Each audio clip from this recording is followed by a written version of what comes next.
நகங்களை வெட்டி விடுங்கள் என்று நபி ஸல்லல்லாஹு அலைஹி வஸல்லம் சொல்கின்றார்கள். இந்த நகங்கள் மூலம் தொற்று நோய் கிருமிகள் ஏற்படுகின்றன.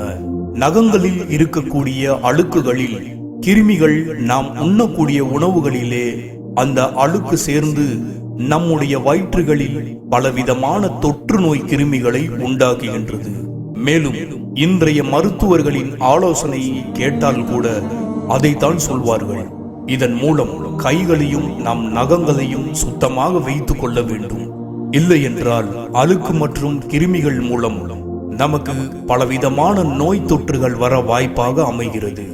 ஆகவே நபி ஸல்லல்லாஹு அலைஹி வஸல்லம் அவர்கள் நகங்களை வெட்டி விடுங்கள் என்று கூறினார்கள்.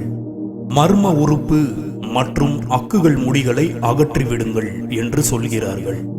நாம் உடலில் துர்நாற்றம் ஏற்படுவதற்கு இவை இரண்டும் மிக முக்கிய காரணமாக அமைகிறது என்று மேற்குலக மருத்துவ விஞ்ஞானிகளும் இதுவே கூறுகின்றார்கள். நாம் பருகக்கூடிய பாத்திரங்களிலே நாம் மீசையில் இருக்கக்கூடிய அழுக்குகள் படிந்து விடுகின்றது. இதனாலும் சில நோய்கள் நம் வயிற்றில் ஏற்படுவதாக மருத்துவர்கள் சொல்கின்றார்கள். ஆகவே நபி ஸல்லல்லாஹு அலைஹி வஸல்லம் அவர்கள் கூறினார்கள், இணை வைப்பாளர்களுக்கு மாறு செய்யுங்கள், மீசையை ஒட்ட நறுக்குங்கள், தாடியை வளர விடுங்கள் என்று சொன்னார்கள்.